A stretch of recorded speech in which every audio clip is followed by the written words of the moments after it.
Buenas tardes, soy el doctor Jesús Torres Espinosa. Continuamos con la clase de farmacología. En la clase anterior estuvimos analizando otro grupo de antihipertensivos que eran los IECAS, los inhibidores de la enzima convertidora de angiotensina. Con anterioridad habíamos visto a los diuréticos, también parte del grupo de antihipertensivos, o sea, los medicamentos que se utilizan para tratar la hipertensión. Ahora bien, conviene continuar con otro grupo de antihipertensivos que son los ARA2 o antagonistas de la recaptura de angiotensina 2, ya que tienen un mecanismo muy similar a los IECAS, a los inhibidores de la enzima convertidora de angiotensina. ¿Sí? En este caso, pues de la angiotensina 2. En la imagen lo que estamos viendo es un cuadro para tratar de clarificar un poco más cómo es que funciona la angiotensina y en base a esto explicar cómo pues se va a bloquear la angiotensina. El riñón juega un papel muy importante en esta situación, ya que forma parte del sistema o eje renina-angiotensina-aldosterona.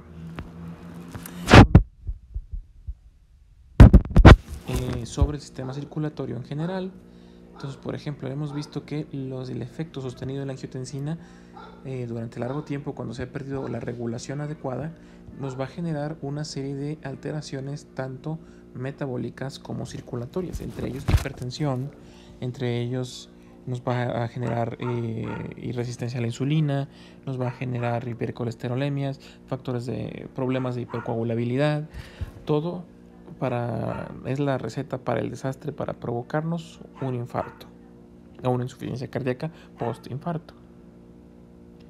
¿Sí? Ahora bien, en este vemos marcado primeramente a su derecha las acotaciones. Las acotaciones no son más que una serie de símbolos explicados en el diagrama. Entonces tenemos las flechas azules, van a ser secretados de un órgano. Las flechas azules en guiones con el signo de más, en verde va a ser una señal estimuladora, que estimula algo. La flecha roja en punteada, que es una señal que inhibe, ¿sí? Y luego tenemos la flecha negra, que va a ser la reacción que se genera, la flecha gris, que es un transporte activo, y por último la flecha punteada gris, que es el transporte pasivo. Eso nos va a servir para hablar ya de transportes de iones y de líquidos. Entonces todo comienza en el hígado, el cual va a liberar una sustancia llamada angiotensina, que tiene varias funciones sobre el sistema circulatorio. Esta angiotensina pues se va a activar o a convertir en angiotensina tipo 1. Hay que ir siguiendo el diagrama, se va a convertir en angiotensina 1 a través de la estimulación de la renina, como vemos hacia abajo. Esta renina va a ser secretada por el riñón. El riñón la va a secretar, va a tener el estimulador libera renina, el inhibitorio va a evitar que se libere renina. Primeramente, el estimulador es que va a disminuir la perfusión renal, quiere decir que baja el gasto cardíaco, la sangre que le llega al riñón. Esto estimula el aparato extraglomerular dentro del mismo riñón, lo cual va a facilitar la secreción de la renina. Entonces esto va a convertir el angiotensinógeno producido por el hígado en angiotensina 1. ¿Sí?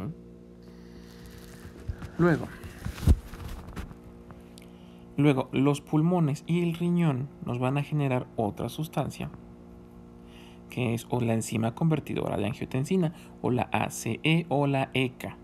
¿Sí? Esto se va a generar a través de la superficie pulmonar y el endotelio renal, todo con la finalidad de convertirnos a la angiotensina 1 en angiotensina tipo 2. La angiotensina tipo 2 va a tener varios efectos que va a generar. Uno, nos va a estimular la actividad simpática. Recuerden que el sistema nervioso simpático va a incrementar la secreción de catecolaminas. Las catecolaminas son, como ejemplo, la noradrenalina y la adrenalina, que tienen efectos de incremento o de estimulación en el sistema en general.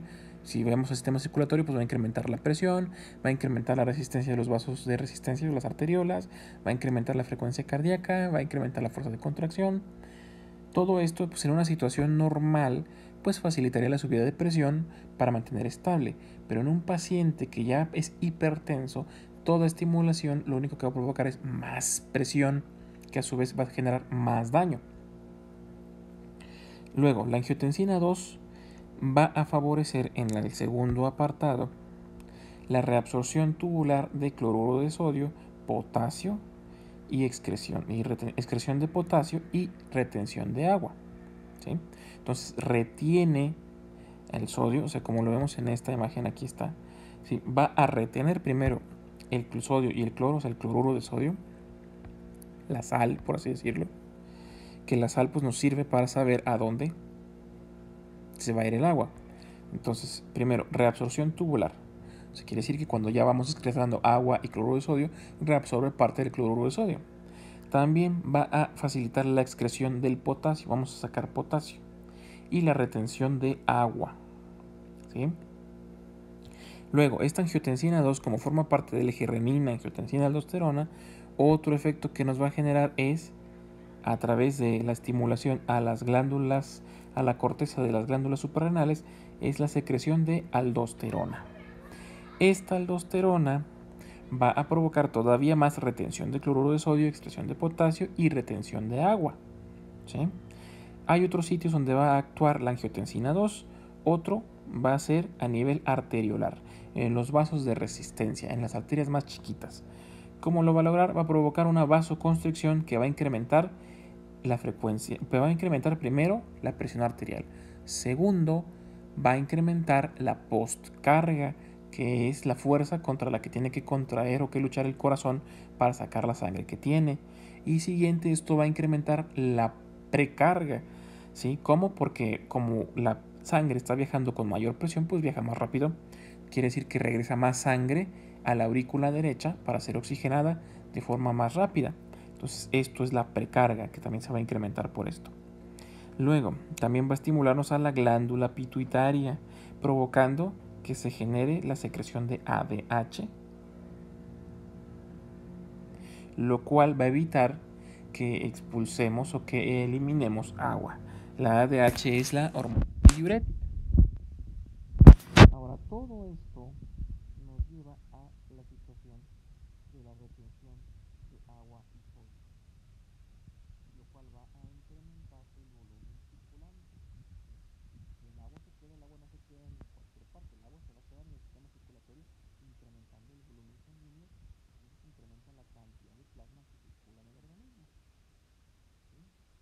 Entonces, si se incrementa el volumen sanguíneo que se aporta hacia el aparato ductal del riñón, esto va a provocar la inhibición de la secreción de la renina, ¿sí?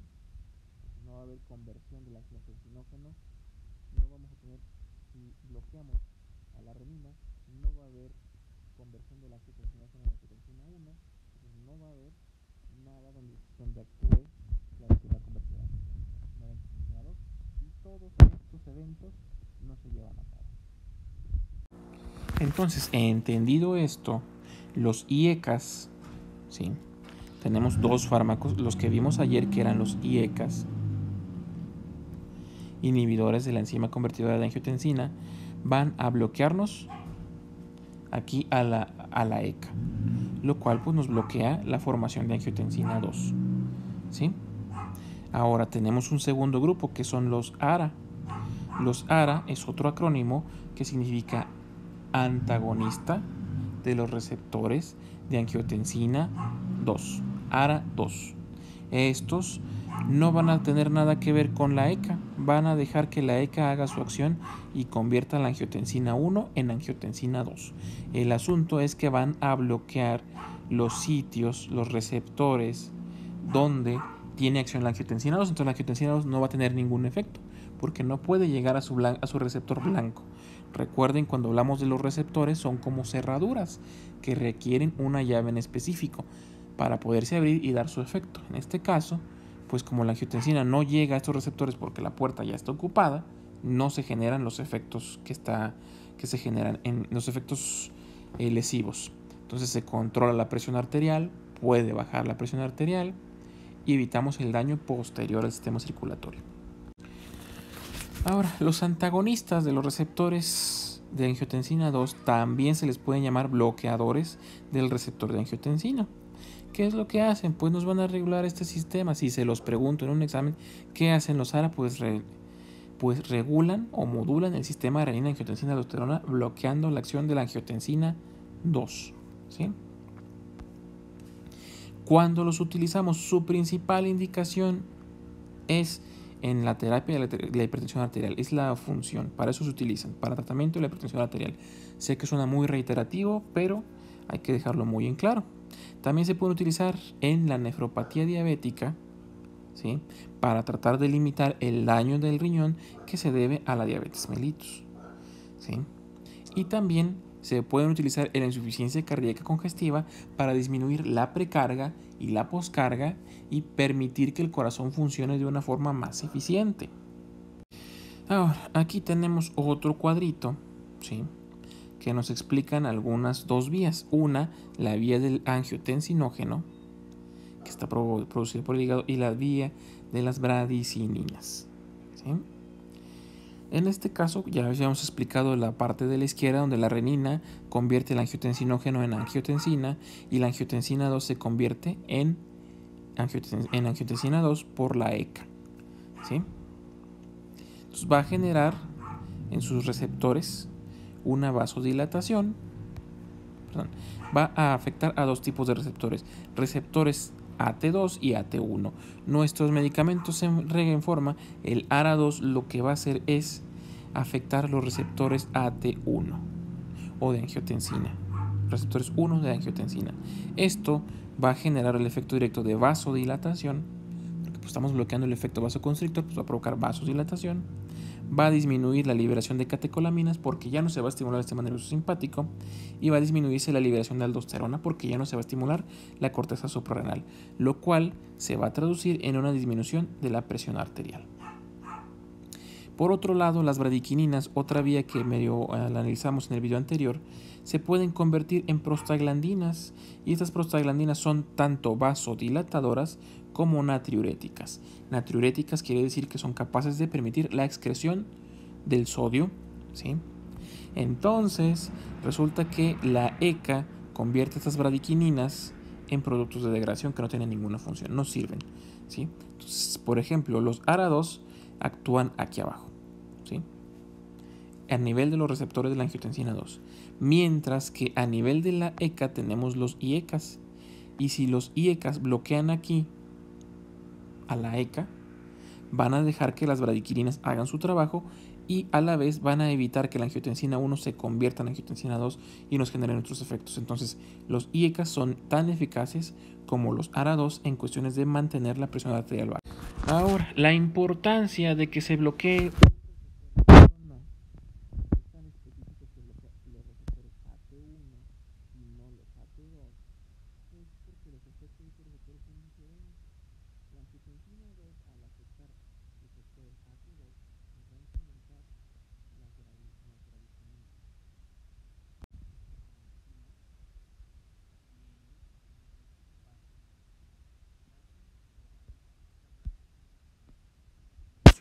de óxido nítrico, que también es vasodilatador.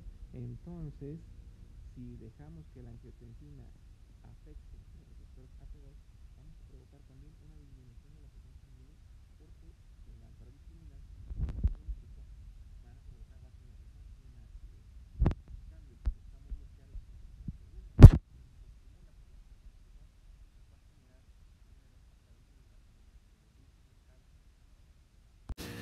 entonces, estos receptores AT1 al ser estimulados pues van a incrementar la radiación de sodio a nivel del túbulo proximal en el riñón. También se va a incrementar se puede provocar vasoconstricción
principalmente los IECAs y los ARAS, sí los pueden reconocer fonéticamente, o sea, por cómo suenan. Los IECAs todos eran captopril, lisinopril, enalapril, ¿sí? Pril, los priles, ¿sí? Con P. No me lo vayan a confundir más adelante con el ribotril, que para empezar es un nombre de patente. Y aparte empieza en tril, no con P de pril. Y los ARAS son los sartanes. Valsartán, telmisartán, losartán, irbesartán, olmesartán, ¿sí? El más común, el más conocido es el losartán, seguido del telmisartán, ¿sí? El segundo efecto que se requiere para que tengan esa especificidad, pues es la afinidad por el receptor AT1 en vez del AT2. Y esto pues, nos va a indicar el grado de atracción que tiene el receptor por el fármaco.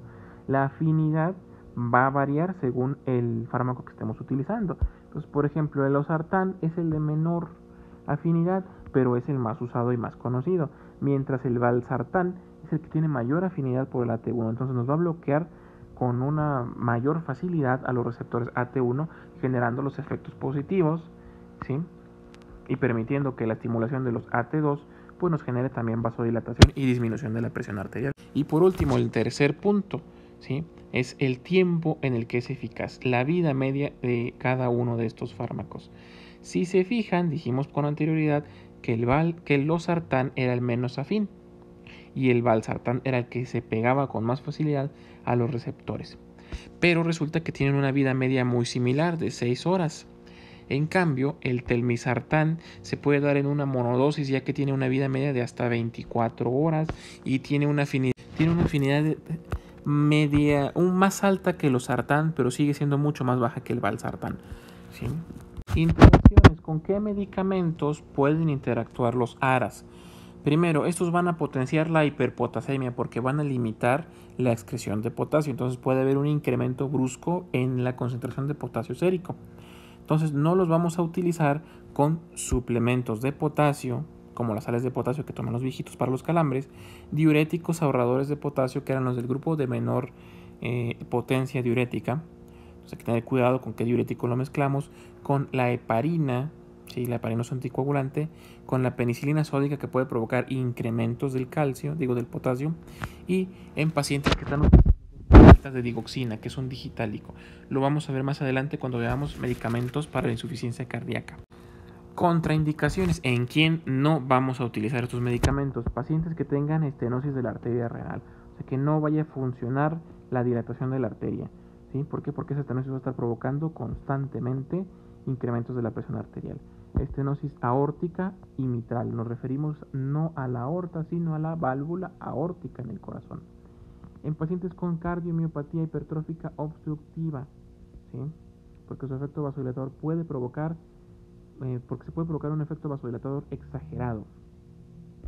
En pacientes que tienen ya hiperaldosteronismo, porque en ellos el eje renina-angiotensina-aldosterona ya está alterado por otra patología que hay que corregir antes de usar algún antihipertensivo. En pacientes con insuficiencia hepática grave, porque pues resulta que estos fármacos se van a metabolizar en hígado y se van a eliminar por riñón. Pacientes con cirrosis biliar, porque pueden ser portadores también de una insuficiencia hepática. Pacientes con colestasis, o sea que la vesícula no esté teniendo un buen movimiento, porque pues vamos a hacer que haya más cálculos. Y en el embarazo y la lactancia, ni los IECAs ni los ARAS se utilizan en embarazo o lactancia. Hay fármacos específicos para controlar la hipertensión arterial en embarazo. Ahora bien, ¿en quién sí vamos a usar los ARAS? Estos nombres que están aquí son scores, son puntuaciones para poder clasificar a nuestros pacientes hipertensos. Si quieren, los podemos ver más adelante en un video aparte, pero por lo pronto no les vamos a tomar mucha importancia. Obviamente en la hipertensión, si la hipertensión tiene alguna de las contraindicaciones que mencioné adelante, pues no se van a ocupar. En insuficiencias cardíacas, en pacientes con problemas renales, con insuficiencia renal incipiente o moderada, en pacientes con accidentes vasculares cerebrales o EBCs, o sea, embolias, en pacientes que ya tuvieron un infarto agudo al miocardio, ¿sí? Puede ayudarnos a evitar una complicación o que el paciente no se aclimate a la lesión cardíaca. en pacientes con hipertrofia ventricular izquierda, en la insuficiencia cardíaca de muchos tipos, excepto en la congestiva que acabamos de mencionar, pacientes con fibrilación auricular, que claro, pues se va a dar el antihipertensor, pero se va a poner en pacientes con el síndrome metabólico. El síndrome metabólico va a estar integrado por pacientes con hipertensión, diabetes e hipercolesterolemia. Son 3 enfermedades que van a provocarse entre sí y a la vez van a agravarse entre sí. Lo podemos ver más adelante cuando veamos otro tipo de tratamientos. Y por último, en la aterosclerosis, ya que tienden a servir o ayudar para evitar que siga avanzando la enfermedad. Entonces, así con eso terminamos lo que sería el grupo de los ARA2. En la próxima clase veremos otro grupo de antihipertensores.